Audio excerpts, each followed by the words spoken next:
unos pocos versículos del 11 al 27. Eso como es, por eso hay que avisar, que estoy mirándolo a él. Lucas 19 del 11 al 27.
En algunas versiones dice degollarlos. ¿Sabéis lo que es decapitar? ¿Qué es decapitar? Pero en cuajo, nada de bromas de rascar en cuajo. Algunas versiones dice degollar es diferente que decapitar. ¿Qué es degollar? Cortar la garganta en cuajo y uno muere desangrado. La sangre brota ahí. Yo he visto mi mamá, tenía gallinas antiguamente y le pisaba los pies y las alas y así le cortaba la garganta, entonces recogía la sangre en un plato y luego la freíamos y la picaeta. He visto degollar y qué cruel que es degollar. Y a esas personas que Jesús dice que no quisieron, a esos ciudadanos que no quisieron obedecer, que renunciaron a Dios, y a los siervos infieles les dice degollarlos. Madre mía, no gasta bromas, Habla de una mina. Yo sé que eso de la mina puede traer confusión. ¿Qué es una mina? Uno puede decir, bueno, la mina es donde se saca el carbón, minas de sal, minas de oro. ¿Qué es una mina? Porque en la versión Dios habla hoy, no me he acordado de decírselo a Lucía que pusiera la versión Dios habla hoy, siempre que se refiere a la situación de la mina, se refiere a dinero. Les dio dinero para que lo negociara. Les dio dinero, siempre habla de dinero, no de una mina. Y la veo yo más sentido, porque eso de la mina, uno no filtra bien qué es una mina. Antes de irse, llamó a sus consiervos, a 10 consiervos, y les dio una mina, dice a cada uno. Una mina era una moneda griega que valía 100 dracmas.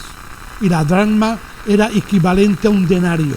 Y un denario, como una dracma, era el sustento de un día de trabajo. Entonces les dio el sustento de 100 días de trabajo para que lo negociara. Era una dracma, una moneda griega. Por eso dice, no, porque tuve miedo y la guardé en un pañuelo. No es una mina de carbón, no se puede guardar en un pañuelo, se puede entender. Era una moneda, y este hombre, el tercer siervo, la guarda en un pañuelo, porque da un juicio severo de lo que era el Señor, el concepto que él tenía de Dios. Por eso dice, no, yo la guardo por lo que pueda pasar. Esta historia es muy parecida a la que nos relata Mateo 25, de los talentos, que dice que a uno dio 5 talentos, a otro dio 2 talentos y a otro dio 1 talento. El resultado de los siervos, de esos 3 siervos, es el mismo que aquí. La diferencia está en el final, que allí dice, echarlo fuera a las tinieblas, y allí será el lloro y el crujir de dientes. Y aquí dice más severamente el juicio final de esas personas. Es muy parecido, pero cambian aspectos muy importantes. El final de tu vida puede cambiar según la decisión que hoy tengas para conforme el propósito de Dios. Ahora con las redes sociales casi que nos obliga Joel a ponerle título a las predicaciones. Yo no les suelo poner. Los grandes predicadores, no en mi caso, les suelen poner título y sobre el título desarrollan el mensaje. Pero ahora con las redes sociales, cuando venimos, por lo menos a mí, no sé si a los demás, dice, ¿cómo se titula? ¿Cómo se llama? Entonces ya tienes que venir con un título preparado. Y el título que yo le he puesto es El Rey pide cuentas. ¿Quién es el Rey? Blanco, con botellas, sirve para preparar biberones. Dios. ¿Y a quién le pide cuentas el Rey? Eso es muy importante. A nosotros. ¿Qué hemos hecho con el dinero, con la mina, con los talentos que Dios ha puesto en nuestro servicio? ¿Qué hemos hecho con eso? Eso definirá mucho en el final de los tiempos qué va a ser de tu vida. No es que la salvación se pierde por usar mal usados los talentos. Quizás esa gente que los siervos infieles que se refiere aquí, siervos que conocen a Dios, pero que viven lejos de Dios sin tener en cuenta a Dios. Entonces, no es que esa gente pierda la salvación, seguramente nunca fue salva. Nosotros, en lo que creemos, uno de nuestros pilares de la Iglesia Evangélica Bautista, los pentecostales tienen otro concepto, pero la Iglesia Bautista, el CCE, considera y afirma que la salvación no se pierde. No perdemos la salvación. El que ha perdido estos siervos, lo que han perdido estos siervos, estos ciudadanos, que es la gente sin Dios, no ha perdido nada porque no tenía la salvación. La salvación es eterna. Dice, el que cree en mí tiene vida eterna. Si se perdiera, ya no sería vida eterna, sería vida temporal. Conforme te portes, se pierde o no se pierde. No. La palabra de Dios es clara. El que cree en mí tiene vida eterna. El que crea y sea bautizado tiene vida eterna. Si se perdiera, ya no sería eterna, sería temporal. Según tu actitud, es eterna o es temporal. Y no, así no son las cosas. Dios promete y es una promesa de una vida eterna. Pero tenemos que tener claro en mi situación de mi vida si soy un siervo fiel o soy un siervo infiel donde la salvación no ha pasado por mi vida. La idea principal de esta parábola es una advertencia seria a estar vigilante con tu vida. ¿Qué haces con tu vida? Llegará el día que tendrás que estar delante del Señor. ¿Qué has hecho con tu vida? Yo pensaba ahí en algunos que se duermen cuando estamos predicando y el Señor en su gracia, pero cuando venga la segunda venida no vendrá con gracia, vendrá con juicio de sentencia de muerte. Unos para vida eterna y otros para condenación eterna. Entonces, los que se duermen, el Señor en su gracia dirá, no pasa nada, cualquiera le puede pasar eso. La situación es, ¿qué haces cuando estás despierto? ¿Cómo vives la vida despierto? ¿Cómo obras en tu vida despierta? Dicho de paso, el dormirse es un problema en la iglesia, es un problema espiritual, no es un problema de sueño, lo quiero dejar claro, no es un problema de sueño, es un problema espiritual. Nadie de los que estamos aquí, y yo el primero, a estas horas Si estuviéramos en cualquier sitio, si estuviéramos almorzando con los amigos, no diríamos, voy a dormirme media hora mientras vosotros almorzáis, y en la silla me duermo. Nadie se duerme. Ahora, cualquiera de nosotros estamos paseando por la avenida, hay un banco, voy a dormirme media hora. Nadie hace eso.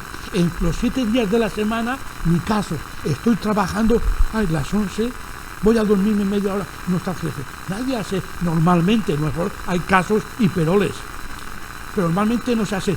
¿Cómo puede ser que aquí una silla que es incómoda, y yo es alguna, cómo puede ser que se duerman aquí? Es un caso espiritual, no es de sueño, es un caso espiritual. Y esa situación espiritual tiene que ver mucho con tu relación con Dios. Entonces, tenemos que cambiar hábitos, tenemos que cambiar conductas. Si no te duermes viendo la televisión hasta las 3 de la noche, tú tienes sueño, te vas a la televisión y no te duermes.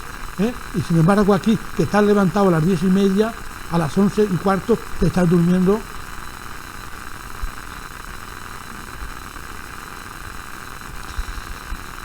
Él está saliendo, Jesús, si lees el pasaje antes cuando empieza el capítulo 20, Jesús está saliendo de Jericó, de la casa de Zaqueo.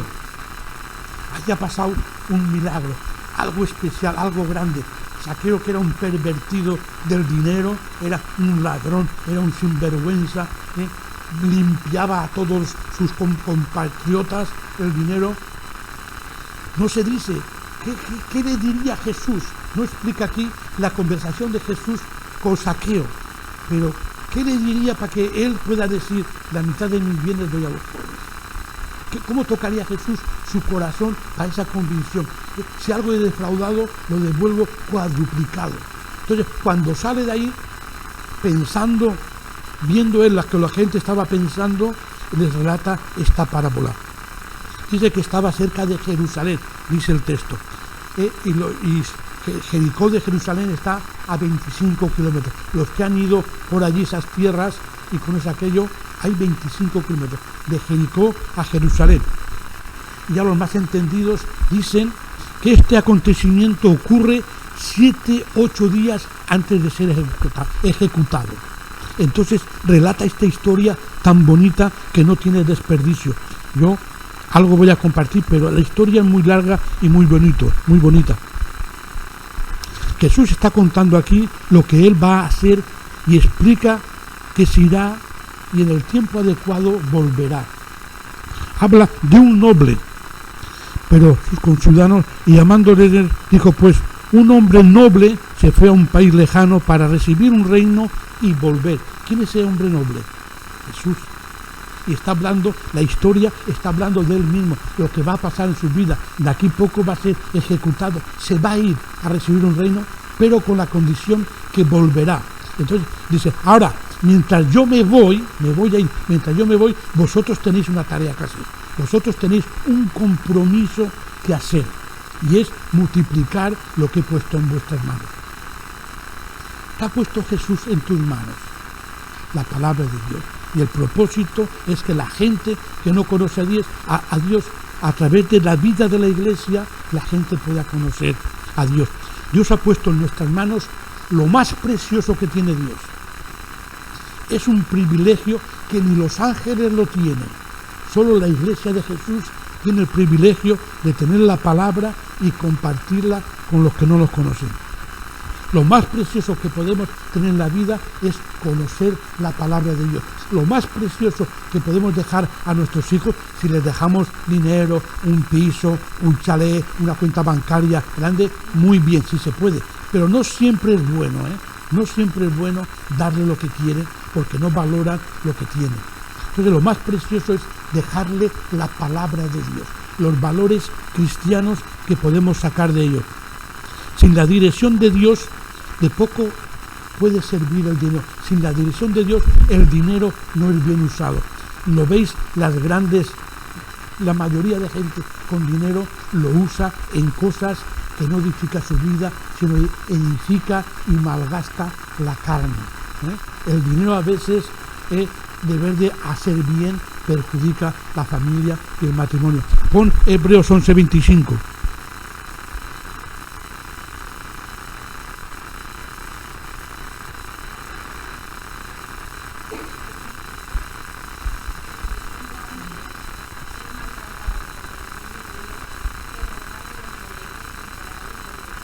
Ahí está hablando Moisés lo que pasó él, que renunció a vivir en el reino del faraón. Él seguramente sería el heredero porque era era nieto del faraón, pero él dice que escogiendo ser maltratado con el pueblo de Dios, que gozar de los deleites temporales del pecado. Entonces, los deleites que podemos gozar, porque claro, gozamos de muchas cosas que el mundo ofrece, pero dice que son temporales y que la mayoría de ellos, fuera del orden establecido por Dios, son pecados. El dinero es bueno, pero si te lleva a alejarte de Dios, si te lleva a vivir una vida de pecado, ya el dinero ya no es bueno. Te va a perjudicar a ti y a todos los que están alrededor tuyo, y a tu familia y a tus hijos. Entonces, es bueno si podemos bendecir a nuestros hijos con un buen colchón económico, pero cuidado, no les perjudiquemos más y eso les lleve a la ruina. Lo más precioso que podemos tener en la vida es su palabra, porque en ella encontramos dirección para nuestra vida diaria. Ella nos dice cómo vivir, cómo conducir. Ella nos dice de ser buenos mayordomos en las cosas de Dios. Ella nos dice amar a nuestro prójimo. Ella nos dice respeta a tu cónyuge, ámalo como a vaso más frágil. Su palabra nos enseña cómo conducirnos en cada situación de la vida. Entonces, si la conocemos, la leemos y la aplicamos a la vida va a ir bien a pesar de la economía no sea lo mejor.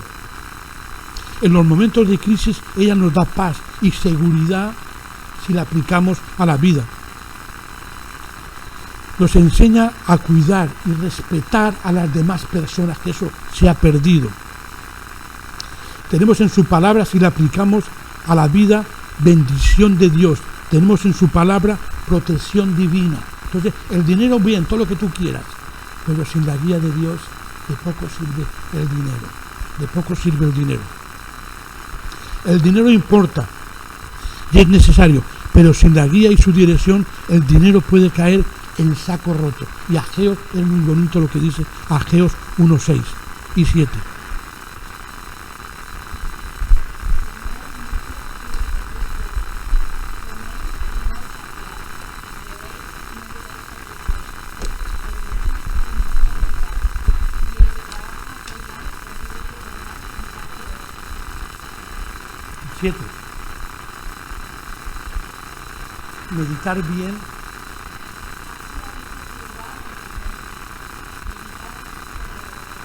Meditar bien sobre vuestros caminos. ¿Cómo estás viviendo? ¿Cómo dice? Sembráis y no recogéis, plantáis y no recogéis. Una serie de cosas que nos produce bienestar el dinero, pero dice que todo cae en saco roto. Nunca llegamos a fin de mes porque las cosas no son como Dios quiere que vivamos. Dice, todo cae en saco roto. ¿A cuánto les pasa eso? ¿A cuánto les pasa eso? Aún conociendo a Dios. Meditar bien en vuestros corazones. Llamó 10 siervos y les dio 10 minas o dinero. Cuando se refiere a mira o a dinero, siempre está refiriéndose a la palabra de Dios. Les dio la palabra para que la multiplicaran y la hicieran llegar a las personas que no conocen a Dios. Les dio una orden. Había que negociar con ella hasta que Él venga. La seguridad de que va a venir. Le está dejando claro. 3 veces dice negociar, hacer esto. Y cuando yo venga, 3 veces repite que va a venir. Les da libertad de cómo ministrar lo que ha puesto en sus manos. No está ahí controlando, vigilando, diciendo qué tienen que hacer, qué no tienen que hacer. No, es un acto de obediencia, es un acto de santidad, de decir, no, Dios quiere esto es bueno para mi vida, esto es bueno para la gente, pues, ¿qué tengo que hacer? Es un acto de obediencia. No hace falta que Dios esté con un palito diciéndome qué tengo que hacer, cómo tengo que vivir. Es un acto de obediencia. Y cuando Él vuelva, dice, sacarán cuentas. En la parábola de los talentos, dice que llamó a 3. Llamó a 3. Dio 5, 2 y 1. Pero aquí dice que llamó a 10. Y a cada uno le dio una mina. Ahora, a la hora de hacer el resumen, solo 3 están delante de Dios. El que le dio 10, el que le dio una mina multiplicó por 10, el otro multiplicó por 5 y el otro la guardó en un pañuelo. Los otros 7, ¿dónde están los otros 7 que recibieron la mina? Ese quizás pueda ser tú, o quizás pueda ser yo, desaparecido en Vietnam. Ni se nombra, ni se conoce, se ha ido al mundo, se ha ido a vivir su vida, lo que recibe Dios lo malgasta y vive su vida a su manera, porque Dios no es importante en mi vida. Hay un mandato de Dios, y ¿de qué me suena a mí? Ir por todo el mundo y predicar el Evangelio. El que creyera y fuera bautizado será salvo. Esa es la tarea, ese es el mandato que Dios le ha dado a la Iglesia. Sus ciudadanos dejan claro que no quieren que Él gobierne con ellos, no quieren que Él les gobierne.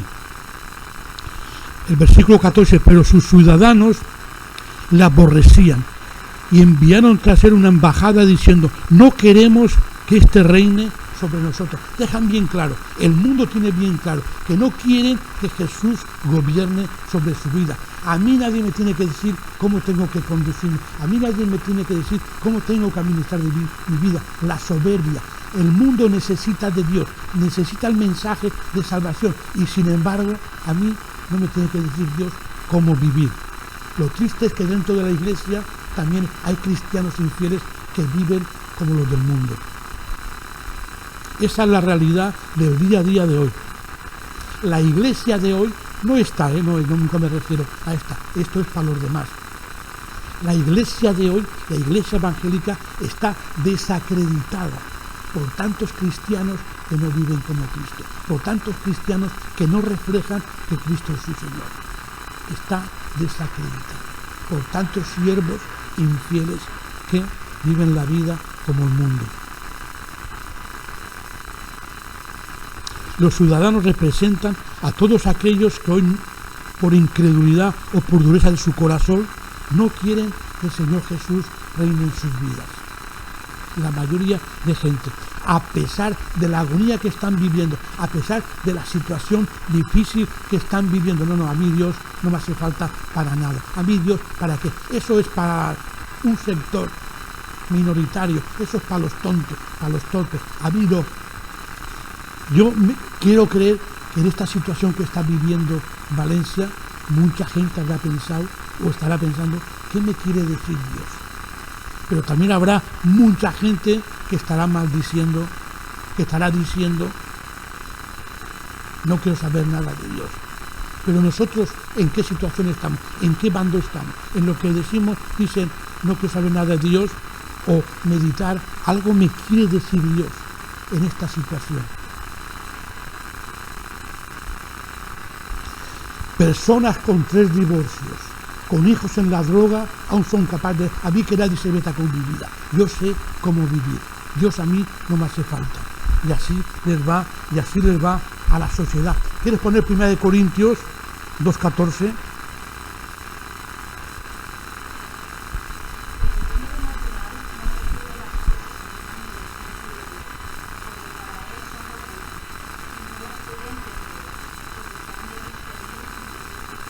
Porque el hombre natural es el hombre sin Dios. Dice que para él son locura. Cosas que son del Espíritu de Dios. Porque para él son locura. Todo lo que es de la palabra de Dios, eso son tonterías. Eso es locura. Se tienen que discernir espiritualmente. Y para discernirlo espiritualmente tenemos que estar en comunión y en relación con Dios.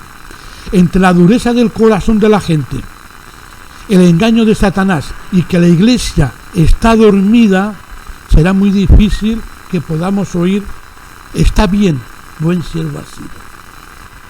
Entre la dureza del corazón de las personas, el engaño de Satanás y que la Iglesia está en otras, no todos podemos oír.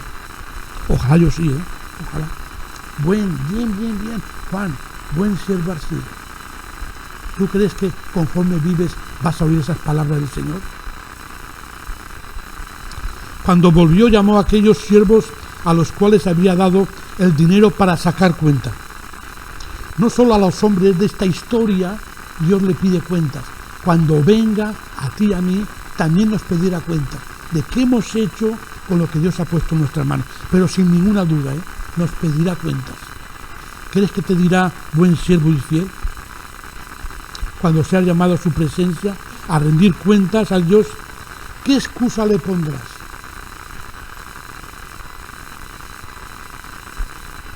Porque para poner excusas somos profesionales, ¿eh? Dios está confiado en lo mejor que tiene, el mensaje de las buenas nuevas. Somos administradores de su palabra y responsables de ella. ¿Qué voy a hacer con ella? No te se ocurra decirle como el tercer siervo, no porque tuve miedo, no porque no tenía tiempo, no porque estaba ocupado. No te se ocurra que dirá degollarlo. Porque esas excusas, yo oigo alguna excusa, me acuerdo de una mujer chilena, y quedamos, tenía relación con Miriam, mucha relación.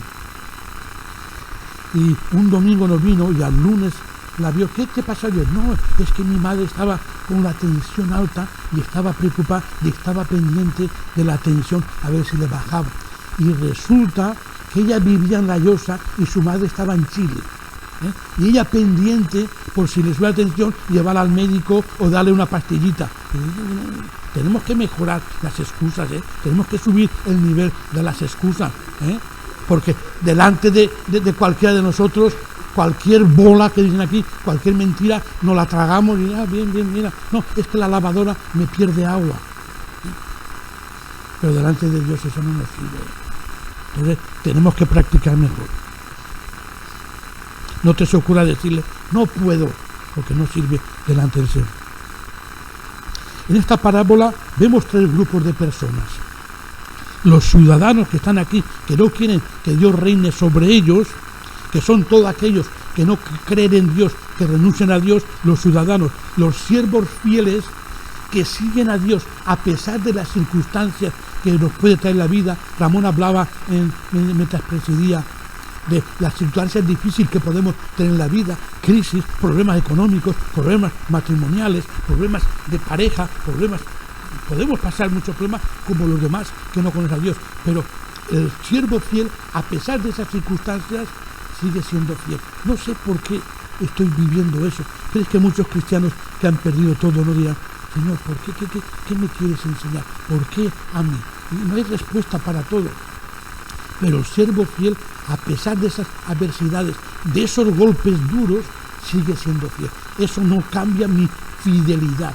Eso no cambia mi fidelidad. Porque eres el que es a pesar de las circunstancias, a pesar de la crisis. Y el tercer grupo, el siervo desleal, son aquellos que conociendo a Dios viven en desobediencia sin tener a cuenta a Dios. Cada uno de nosotros está en uno de esos tres grupos, sin duda alguna, Podemos ser ciudadanos que no nos importa Dios, siervos fieles y siervos desleales. No todos somos siervos fieles.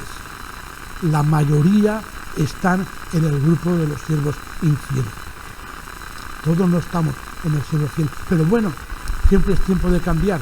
Dios bendice y te da una oportunidad. Si estás en el grupo de los siervos infieles, si estás, yo no quisiera estar ahí. Me lastimo mucho el cuello.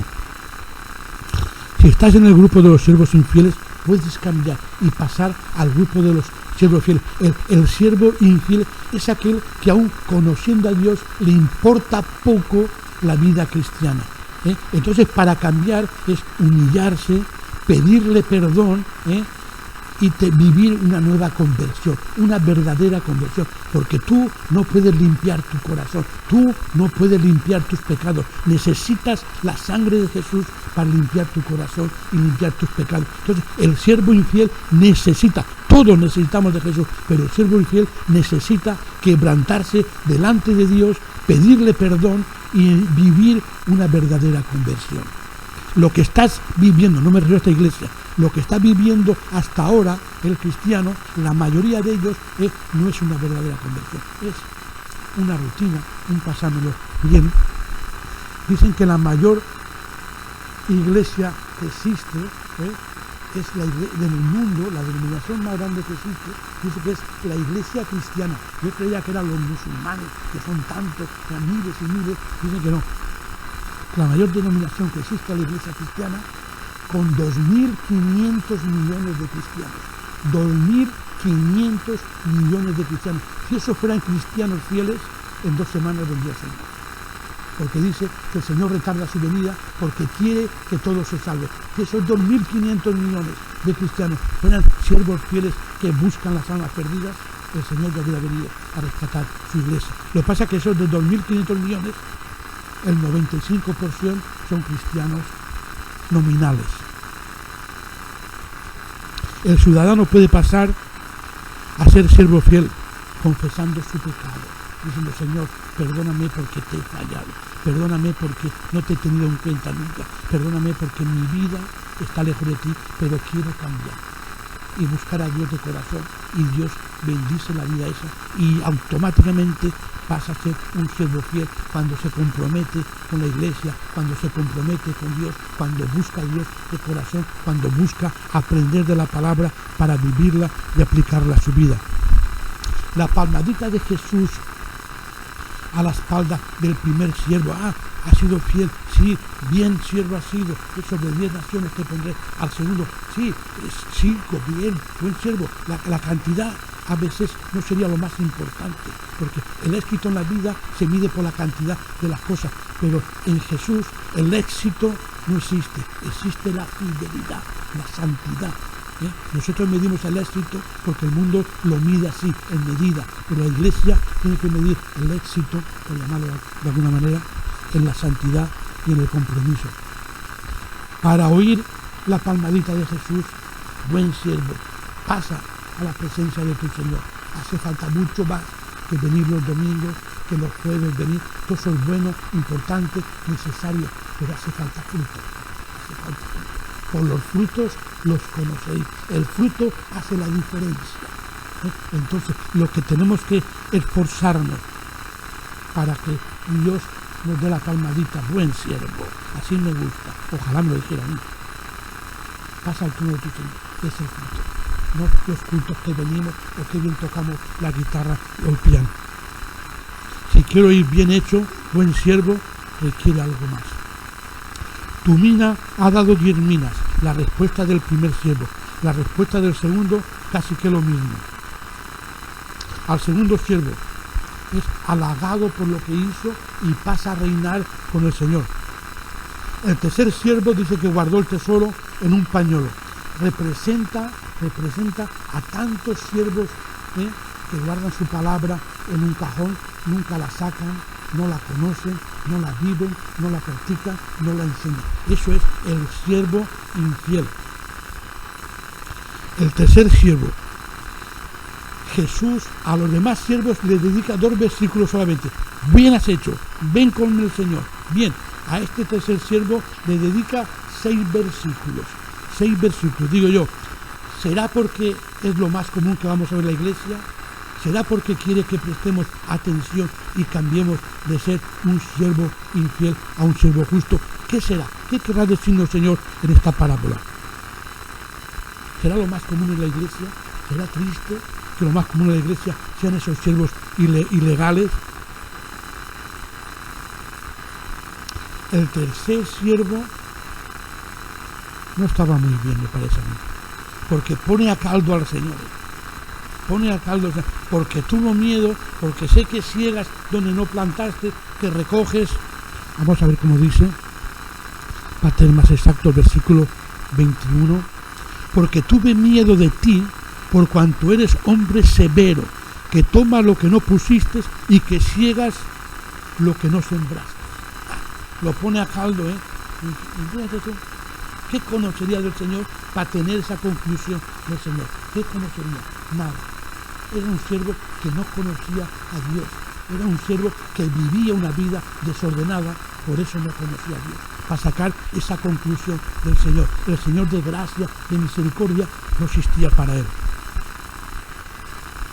El siervo del Señor conoce al Señor, pero el Señor lo trata y le considera siervo malo.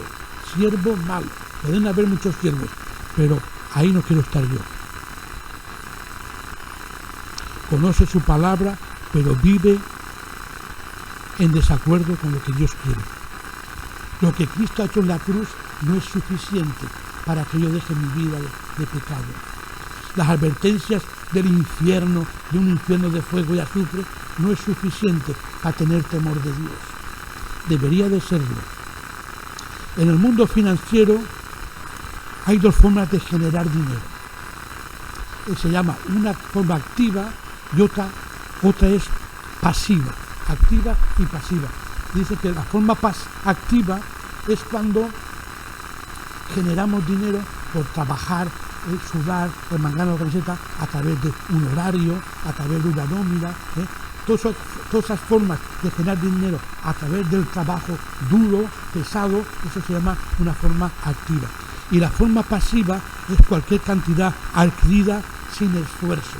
La forma pasiva es cuando, un ejemplo es por intereses bancarios, por bonos, por alquiler. Tú puedes estar durmiendo e ir tan llenándote la hucha en alquiler. Eso es una forma pasiva. Pero Dios no quiere una iglesia pasiva. Dios no quiere una iglesia dormida. Dios quiere una iglesia activa, que proclame el mensaje de salvación. ¿Se imagináis un bombero delante de tu casa, la casa encendida y él pasivo ahí, que no le importe que se queme tu casa? A que no te lo imaginas. El ADN del bombero le lleva a meterse ahí a riesgo de perder tu vida, con la manguera, con un cubo, a apagar el fuego, a sacar a los enfermos. El ADN de él no le permite estar ahí mientras la casa se está quemando. Está activo. Un médico en el quirófano, el paciente ahí muriéndose, muy bien, dale recuerdo cuando vaya. Tú ves al médico pasivo mientras el paciente se está muriendo. El ADN de él no le permite estar pasivo, hace todo lo que puede, todo lo que sabe, intenta que esa persona no se le vaya de la mano, porque es una agonía besando a un paciente. Qué tristeza más grande. El ADN del médico no le permite estar pasivo mientras este hombre se muere. La iglesia está pasiva mientras el mundo se pierde.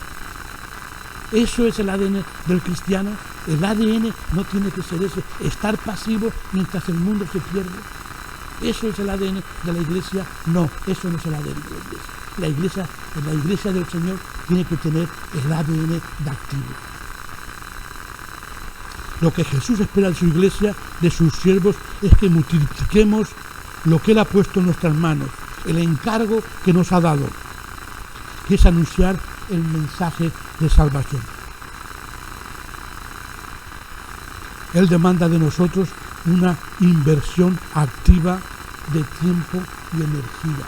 No me vale, no puedo, estoy cansado.